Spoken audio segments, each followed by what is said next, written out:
Sais-tu quelle est mon expression favorite en accompagnement?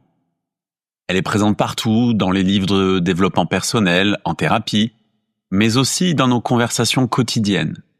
Les émotions négatives.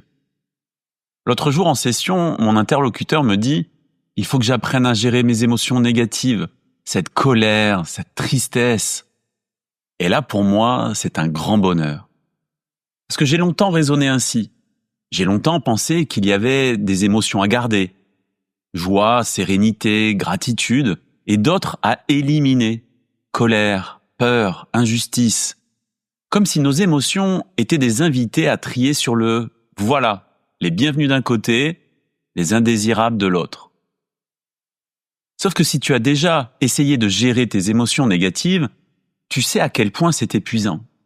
Et si, comme moi, tu t'es déjà demandé pourquoi certaines émotions semblaient plus intenses chez toi que chez d'autres, alors peut-être qu'il est temps de déconstruire ensemble cette croyance qui nous fait plus de mal que de bien.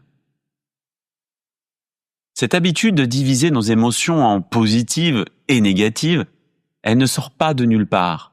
Elle vient d'une société qui valorise avant tout la performance et l'optimisation. Une société qui nous dit « sois productif, sois heureux, sois positif ». Mais réfléchis 2 secondes. Qui a intérêt à ce que tu réprimes ta colère? Qui gagne quand tu n'écoutes pas ton sentiment d'injustice? Qui est soulagé quand tu transformes ta peur en sourire de complaisance? J'ai compris ça dans le cadre d'une relation sentimentale. J'éprouvais des émotions d'injustice très intenses, le sentiment de ne pas mériter le peu de considération qu'on m'accordait. Et au lieu d'écouter ces émotions, je me disais « arrête d'être négatif, arrête de dramatiser ». Ces émotions d'injustice pouvaient conduire à de la colère. Et selon le manuel des émotions négatives, la colère c'est mal, il faut la contrôler. Sauf que j'ai remarqué quelque chose d'étrange. Je vivais ces émotions beaucoup plus intensément que d'autres personnes.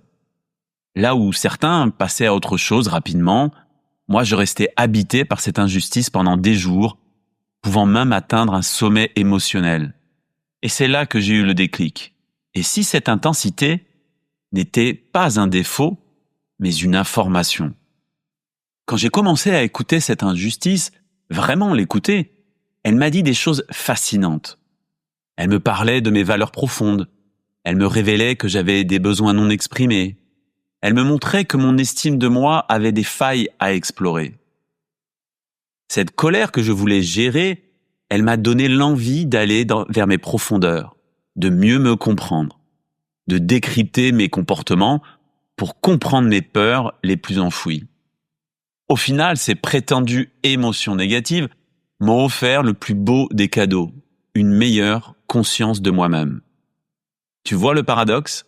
En appelant certaines émotions négatives, on les rend effectivement négatives. On crée une résistance, un rejet, une lutte interne qui nous épuise bien plus que l'émotion elle-même. Une émotion, c'est de l'information pure. Ta tristesse te dit peut-être que tu as besoin de réconfort. Ta peur t'indique qu'il y a un danger à évaluer. Ta colère te signale qu'une limite a été franchie. Une émotion devient vraiment négative quand on n'en fait rien, quand on l'ignore, quand on la réprime, quand on refuse son message. Là, elle stagne, elle fermente, elle devient toxique. Alors observe les personnes qui ont la meilleure santé émotionnelle autour de toi. Est-ce qu'elles ne ressentent que des émotions positives ou est-ce qu'elles ont appris à accueillir toute la palette émotionnelle humaine? Les enfants, avant qu'on leur apprenne à qualifier leurs émotions, ils les vivent pleinement. Ils pleurent quand ils sont tristes, ils expriment leur colère quand ils sont frustrés. 5 minutes après, ils rient aux éclats. Ils ne se posent pas la question de savoir si c'est positif ou négatif. Alors voilà ma proposition. Si nous arrêtions de parler d'émotions négatives, et si on les appelait ce qu'elles sont vraiment, des émotions informationnelles. Ta prochaine émotion inconfortable, au lieu de la juger, demande-lui « Qu'est-ce que tu es venu me dire ?»